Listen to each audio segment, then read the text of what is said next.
Hey, it's Kate Gunning. You're on the CMO Show with Kate Gunning, and today I'm sitting down with one of my favorite friends, Paul Darcy.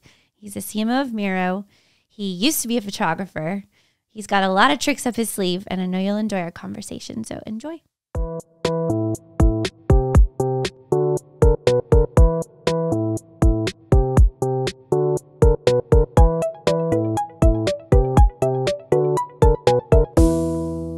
Hey, it's Kate Gunning. You're watching and listening to the CMO Show with Kate Gunning, and I have never been nervous to record an episode, and I actually am. Stop it. I am. And the reason I am actually nervous is because my guest is one of my best friends, Paul Darcy. Yeah.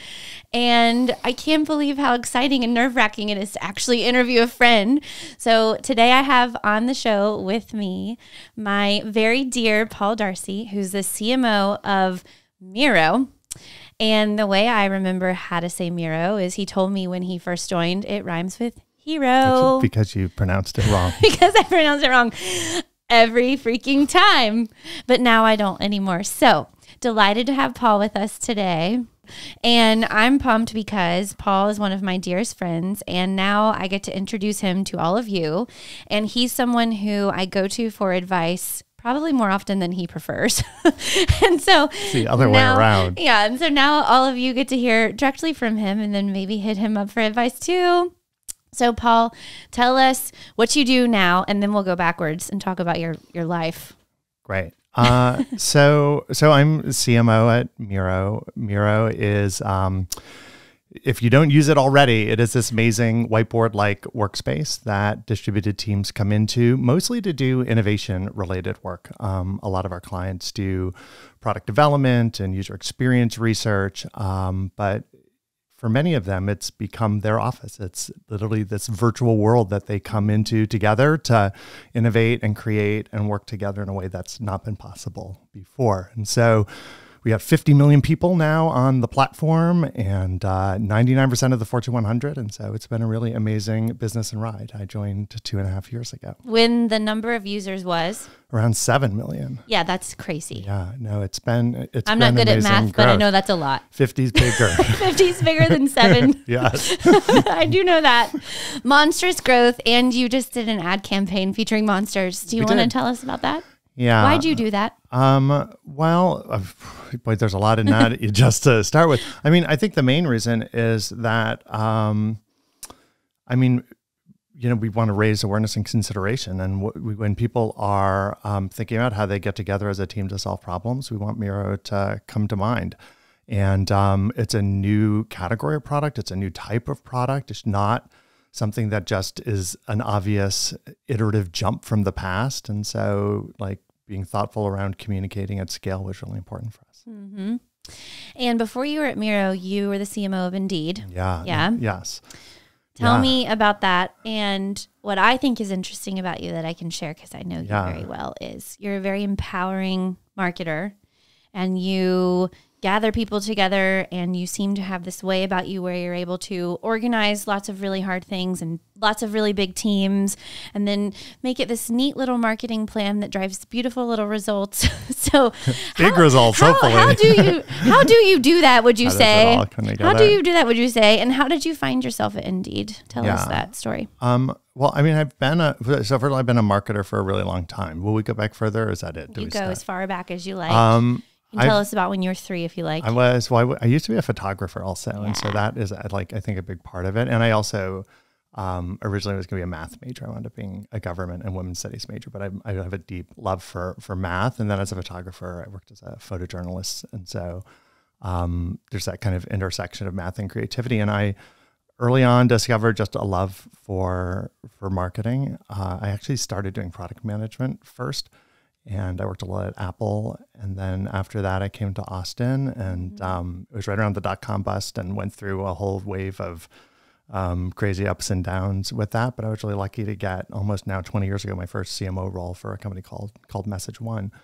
And so for me, the journey to Indeed was Message One had done well. We got bought by Dell, which was what big culture shock for me. And I got put in charge of some large teams. I managed, at that point, I went from managing like 15 people to 200 people and was terrible at it. And it was hard, but like grew a lot during that. Mm-hmm. And then when I came out of that, I think I just had a weird mix of startup experience and ability managing at bigger scales. And so Indeed had been looking forever for a head of marketing, went through, the usual 14 interviews and, a multi-month process, and then was really, really lucky to get that opportunity and become part of that team. And Indeed was the most amazing journey of building what was just unheard of at the time. We had, which I can explain, like almost negative brand awareness, or more people using the product than were aware of it because so much was driven by search.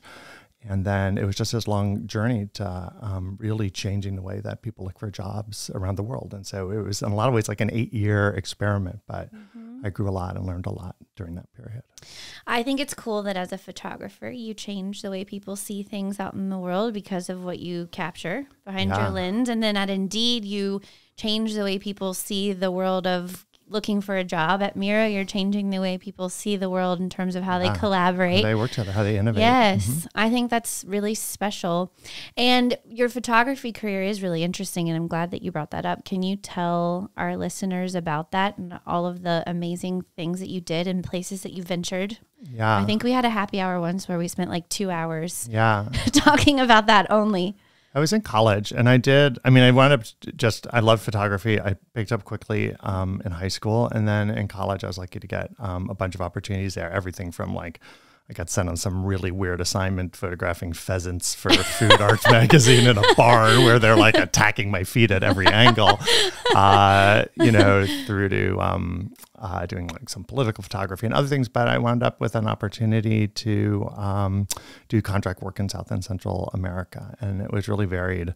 I did like covering child labor in these nut factories in like the jungles of Bolivia. I was in El Salvador during the war, looking at reconstruction in Panama after the invasion that occurred there. And so just a really interesting mix of things. And it was for sure a life-changing experience. So, and I'm old. So this was also like when, if you went to like make a phone call, you had to like go to a phone and put money in it.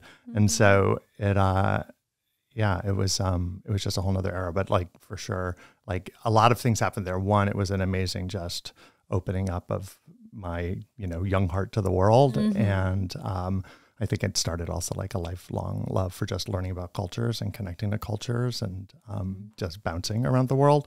And just, it was a really amazing, transformative experience. Yeah. And I think it's no surprise that you've found yourself at companies that are doing that in different ways. It's really cool. Yeah, and that are global, which is something that not everyone, and there's lots of things have come by that were mostly U.S. oriented, and it's less probably a fit. Yeah. So tell me what you think the most important trait for a marketer to have is. I think it's curiosity. Yeah. I think one of the things I get asked a lot by younger marketers just for advice on growing their career. You mean like me? Yeah. And the good news is that at this point, most marketers are younger than me. So, and I think my thing is that, I think for me, like I love marketing. It's like one of the reasons I keep going back to smaller businesses is because the business gets big, which is a great thing to happen to a business, but you wind up as a leader farther away from the work. And I like continually getting back closer to the work and designing for that. So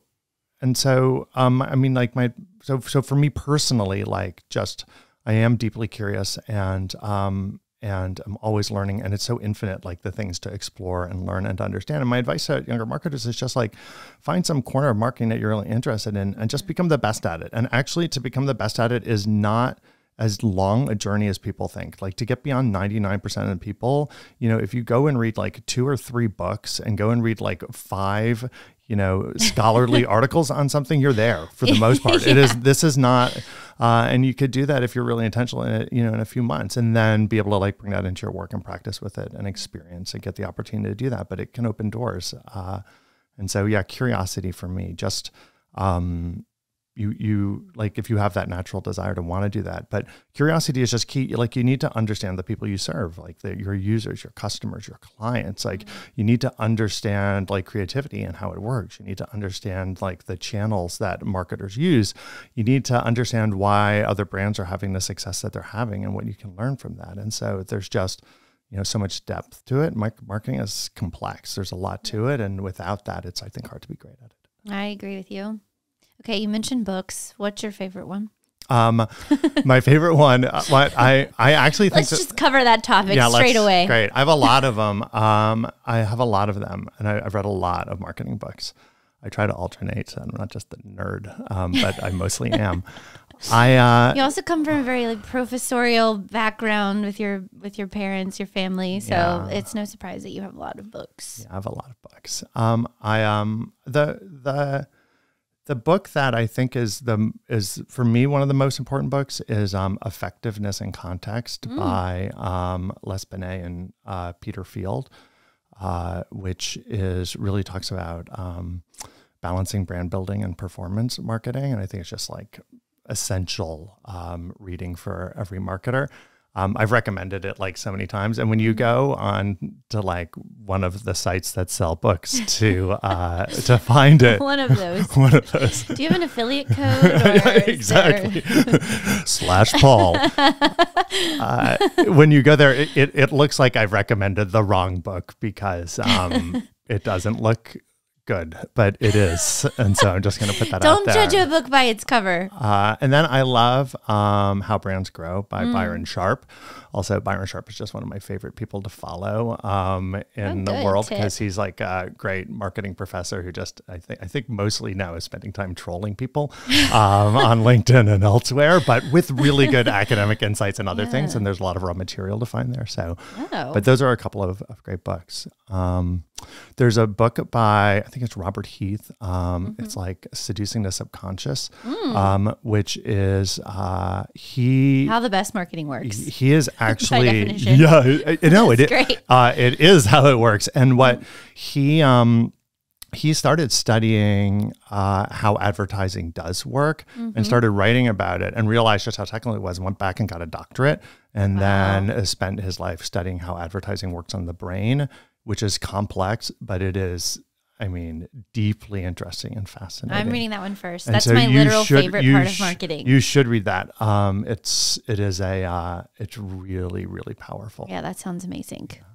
Oh, good. Okay, we're gonna pin all of those in the links. Yeah, the adjacent links. Send over a reading list, but I've got a whole bunch for sure. Paul Darcy's reading list from the Paul Darcy Library. The other, I'm gonna plug one more person. We're gonna have to add a whole new section. Of books. We can replace move whatever the animal fox. that is. Yes, the fox the elephant planter, and put some other books there. Yes. So one more is that I really love Karen Nelson Fields and her work on attention, which is like when you think about kind of the different pieces, actually, it's really helpful for understanding media for people that invest in media. And she's just done fascinating work around that, and a lot of her stuff too. She has some great speeches on YouTube and other things you can find really easily. Well, and that's something that I think everyone struggles with right now, the attention economy. Yeah. It's like impossible to get people's attention for more than half a second. Yeah. And there's a consolidation where there's a narrow set really of media channels, and then a lot of obviously brands that are doing really cool things to work around that, but that stuff's really hard. And so, if you're working with media, like most people are, it's the basics of what to understand. Yeah. I'm assuming throughout the years, since you've been doing marketing for half my life, Thanks for framing it that way. I'm assuming over the last 20 years, the landscape for agencies in-housing as a trend, that's shifted probably a time or two. A lot. So can you share just how you think about when to build in-house, when to leverage an agency? Do you do that sometimes the same? Is it always different? What's your view? I I've really gone through a journey on this over 20 years. I think that for a really long time, I was really suspicious of agencies because I think it was just because I didn't feel like interests were aligned. I mean, agencies have to make money. And so, trying to get things on retainer, they've got to balance just the concept selling in the work, for me summarizes it. Like, I would agree. It's, and so it was problematic. I think first of all, in getting to, scale of getting to budgets that, at the peak of my career got close to $1 billion a year, again, realized there's a lot more flexibility in how you structure those relationships. And even in going now to smaller organizations, I've been able to structure things differently. And so I'm always trying to get that mix right, but I'm now I always think it's important to have in-house capabilities, but I think that I engage really smart, talented agencies to bring things that we don't have in our team and we're never going to build. And we learn so much and gain so much from those processes. New fresh thinking. Not new fresh thinking. And I also think that I think just the nature if you only have in-house capabilities or over rely on in-house capabilities, it's just, you don't have the same just organic learning from so many different clients and from talent moving in and out of the organizations and the network of people that are around agencies. And so I think that it's really important to get that balance right. Yeah, I agree. And I've been fascinated over the years how I can use something I did on a Kit Kat campaign at JP Morgan. Totally different categories, completely different audiences, completely different price points, $1 million, 60 cents. But there's things that you can learn and apply across the board. And you're right. You need fresh perspectives in order to capture that and put it into the thinking that you're doing in your teams. I have a follow-up question for you though, which is a kind of it's not on the list of questions to ask, but I want to ask it to you because I don't even know, where do you start when your budget is $1 billion? $1 billion with a B, you said.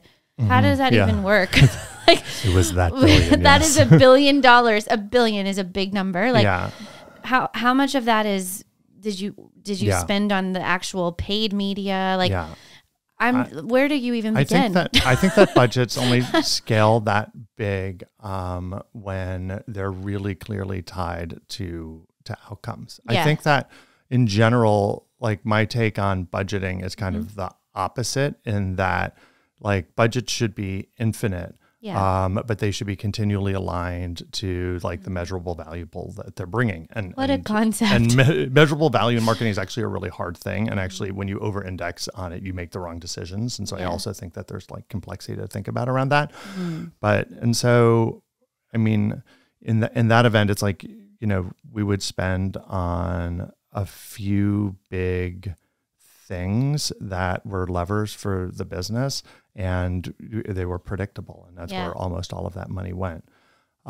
It's the stuff that then is the smaller parts. It's the long tail that then you always worry about. I think too, is a culture for marketers, at least most of the organizations I've been to, which, sell intangible things, they really just spend money on people and marketing. That's the thing. And so for marketers, for me, there's always been an immense responsibility for the way resources are stewarded. And so I think that when you have big budgets too, then it just requires a real cultural focus on doing the right things with that because there's a lot of room for error.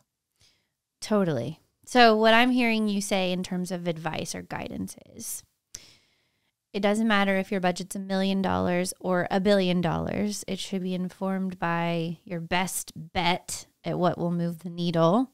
And you need some space in the budget for guaranteed things and some space for experiments. Yeah, great. I love the way you're putting that. So here's the way I think about it is that, first of all, I'm going to assume that I know nothing when I'm doing marketing and that I'm going to start with a hypothesis. I'm going to start with an experiment, and then the test design around that experiment is actually really important. And then our whole goal in marketing is to run a lot of experiments. And then as those experiments are successful, to figure out how you're continually growing and optimizing so that you can get more of whatever value you're trying to create for less investment. And so with that, things grow. But yeah, trying whenever possible for things to start small. Sometimes that isn't always the case. You can't start small on TV, for example. But go big or go home on TV. It is. TikTok's no different now. It seems like it's nuts. Yeah, a lot of channels. Okay, well, so I think you can all see why I call Paul all the time for advice. Okay, Paul, what about turnover? So we've talked sometimes on the show about the fact that there's stayers. Yeah. Then there's runners, stayers and runners, and that it's actually cool to be either. And what you were just describing in terms of the budget with your experiment hypothesis goal, I think is really interesting too, because in that context, we talk about making sure that you have a match between a CEO and a CMO. So in other words, if you're an experimental CMO and you are paired with a CEO who is not such, you're going to probably have quite a difficult time. On the contrary, if you're paired well with a mutual scientist, you're probably going to be fine. So how do you think about staying versus, okay, well, my time's done here and then I'm going to move on? Like, do you have a recipe or is it more situational? Yeah. I'm just curious. Yeah, I think there's a few, it's not an easy question. And also, I mean, for the most part, I'm in my third job in like 20 years. Yeah. And so but that was after I had so many jobs in the years before that it doesn't actually average out to so many learnings, so many quick ones. Yeah. But it's been more stable. And I think that for me, it's a few things. One is, I have to care about the business. Yes. The people I work with are really, really important, both in the leadership team as well as obviously in the marketing organization. Yeah. And that's like what gives me energy every day. And it's probably the most important thing.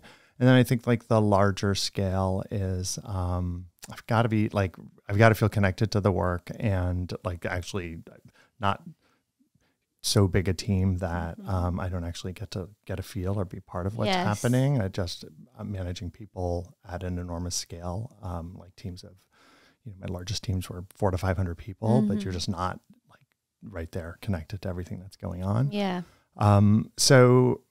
So those are like some of the dimensions of it. So for me, I think first of all, like the most dramatic thing that can lead to a change is I think leadership turnover. And so if like a CEO changes or other senior people changes and those relationships change, like trust is really important for me. Like it needs to be earned for sure. But yeah, if those foundations erode, then I probably will find the next thing. But yeah, Gotta feel like you're on the same team. You gotta feel it is. That's one of the things I love about Miro. I love the team that I work with. Like it's really special product and what we're doing with users and clients. And then I'm really proud of the marketing organization that we're putting together, and I love spending time with those people. It's so important. You spoke about a love for being involved in the close to the work, and then you spoke about the fact that as teams grow, inevitably you're doing more coaching and sitting on the side, and then you have players on the field. So how do you tackle that? Like, how do you ensure that you have the right balance of being hands-on and being a member of the team and then empowering and stepping back? Like, I think finding that balance as you're growing up is hard. It's hard. So I want to know what you think. I think it's hard. I think also, I don't know that I'm great at all of those things. I think that, I'm a very particular person, and, like I'm introverted. I have opinions, around a lot of these things. And, for me, it's always, and I'm also not like I'm not the most skilled interpersonal communicator with nuance. And so I don't always have the language to work through more complex things. And so, like it is a lifelong struggle of personal growth and getting better at leading and getting that balance right. And I don't always get that balance right. And I'm subconscious about it. And it's an area that I want to keep growing and getting better. I think one of the things that's been been really actually one of the most like powerful and rewarding things is like in going from Indeed to Miro, you know, after a year, it took really like a whole bunch of people from Indeed started coming over and becoming part of the team and reaching out. And actually I don't know, beautiful. There is something really special about like the trust in those long-term relationships and what was built. And I think too that, and you can fall into a really good groove, but it's, but it's hard. I don't do it. Like there's definitely times where I'm overly directive around what we need to do. Yeah. And I just like, this is the answer. We're going to go do this. Like, let's do this. And then there's times where I really don't know. And I'm just like, go try these things or go figure out what to try or tell me what you're going to do. I want to hear your strategy, and people drive that. And I try to make as much the latter as possible. Yeah. It is a really delicate balance. And I do think a lot of people have a hard time figuring out the right way to do it. And it also is dependent upon who's on the team too, and what your general vibe is, how long you've worked together. Do you understand and, you know, appreciate how each other thinks and solves problems? And there's so many variables at play. And I personally struggle with that a lot too, because I spent a long time in agencies as an individual contributor. And I remember the first time I was promoted to account director at JWT London, I was like, what? I'm supposed to have somebody else do a thing? What do you mean? Yeah. What do you mean? What do you mean? Yeah. And they're like, what do you mean? What do I mean? You know, it's like, but it's a beautiful thing to learn into. Yeah. And it's a gratitude I have that I've been able to have people on my teams who are understanding and who you can have good conversation with around those things and just be honest about it, because you want to lead and direct and set vision and tone and encourage and empower and all the things. And you also have some perspectives sometimes that you want to share. So I appreciate you sharing yours about that, because I think it is a sensitive topic, and it's something that we could probably talk more about to be more supportive of each other around. I also feel that one thing that seems apparent to me is that for whatever reason, and maybe it's just the bias of hindsight on this, but I feel like in the era I grew up, like, you know, I felt like I could move up very quickly and easily through a lot of the roles that I had. Yes. And I see how hard it is for marketers to break through and get promoted and to make it to senior positions and to become a CMO and other things. And it feels like there's obstacles there. And so, you know, helping partner with marketers on like growing their career and having the experiences they want, and shaping that is, I think, a really, really important thing to do. And I feel a lot of responsibility for the, you know, the time that marketers spend as part of the team. Yeah, I agree. So you kind of highlighted what potentially is your kryptonite and sharing your personal stories about, a lot of kryptonite. About this. I for sure have a lot of, maybe that's why we're close friends. Yeah. Because we have a lot of things. We have a lot of shit to work on. Or something like that. Tell me what do you think your superpower is, or what do you think your teams think your superpower is? Yeah. You have a lot of those too. I don't know. I mean, I think that, I think there's a few things. I mean, like I can for sure handle the math and measurement of stuff, and so that's helpful. My superpower is definitely not on the creative side. And I think that there's a couple things though. I'm strong on messaging, like that shit comes really naturally to me. I think that my superpower at this point is a couple of things. I think that it's probably that I've spent enough time in interesting roles that I can really see how easy it is to move the world in big ways. And just, wow, that's a big. And I give you examples of some of these things, but like at I mean, and I'll go back, but I'll come back to the example in a second, because I think there are really good examples. And to be able to start with a little idea and then to just have sustained investment over time, and so you really do things that that can have a real impact at an enormous scale. Like, and so I do see just immense opportunity and potential, and then I'm able to guide people towards achieving that. Often, it doesn't always work, but I've had that happen a lot, and so I think that being able to see enormous paths to impact and bring them to life is probably my superpower. And then I think my other superpower is this I mean, I've spent a lot of time really at the intersection of brand and performance, and effectiveness and context. That book actually is right on this. And then, really understanding that and thinking about holistically what we're trying to achieve with like, marketing and emotions and feelings and communication and other things to get the objectives that we're hoping to achieve. Yeah.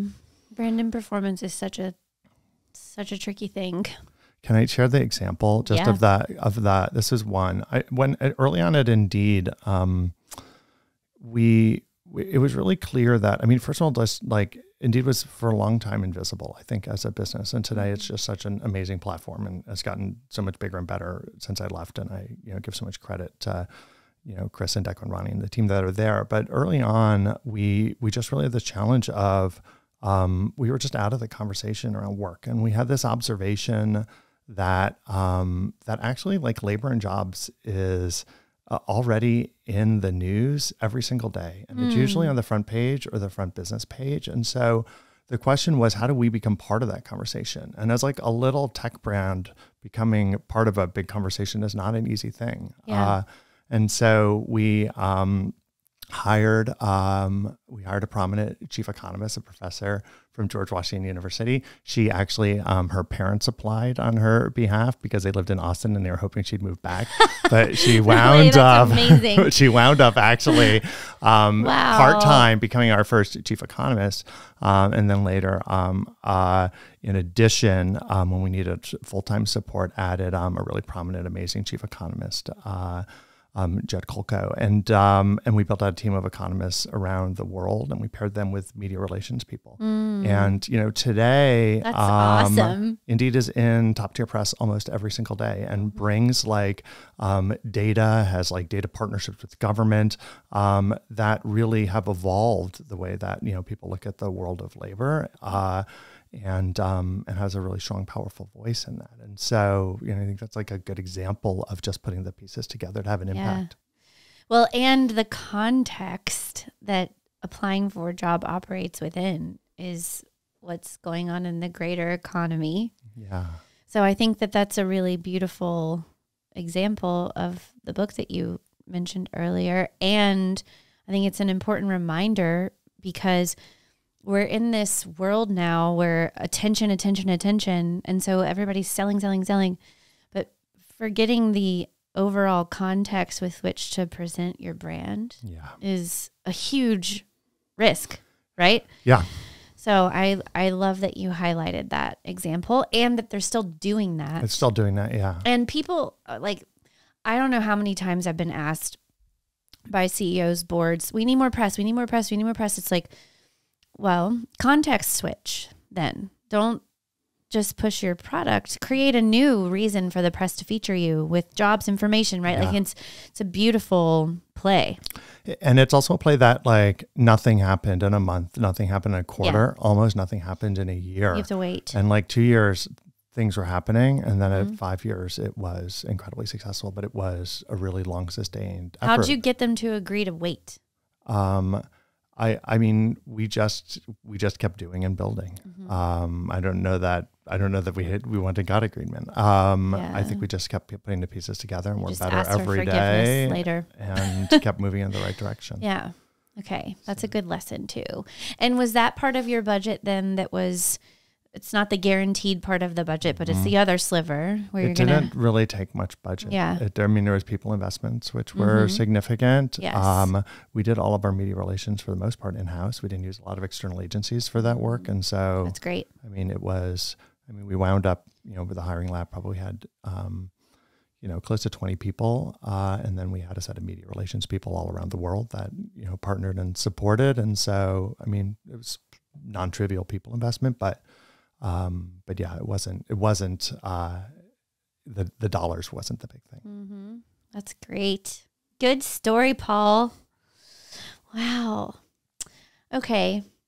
I want to know who in Austin you think we should have on the show. Oh, that's a good question. And you can say, no, I actually have somebody in Amsterdam, and we'll just figure that out too. I've got, well, I can give you the person who I've learned the most from, which is Paul Durbin. Not Paul Darcy, Paul Durbin. Paul Durbin. Paul Durbin. And Paul, I've learned more from him than anyone in my career. And he is CMO of the National Lottery of Ireland. Oh, whoa. And we worked together at Indeed years ago. That's cool. He wrote a book called Running with Foxes, which is also in this like intersection of brand and performance, and actually just like how to do great. We'll leave the fox here for him. Yeah, that's good. Yeah. Okay. It's a good book. Really good in particular on aligning with CEOs and leadership team early on as a CMO. Good. On the right things to like get off to the right start there. But Paul's top of my list for that. Good. We'll definitely have Paul on then for sure. Thanks for doing this. Thank you, Kate, it was for so having fun. me. I don't want it to be over. It was so nice. I can keep going. Just kidding. Thank Paul you. can talk for days about marketing. If you want to talk to Paul, give him a call at. But no, you're on LinkedIn. People can find you on LinkedIn. Yeah, find me on LinkedIn for sure. Yeah. Okay. Thank you, Kate, for having me. Yeah, thank you for joining.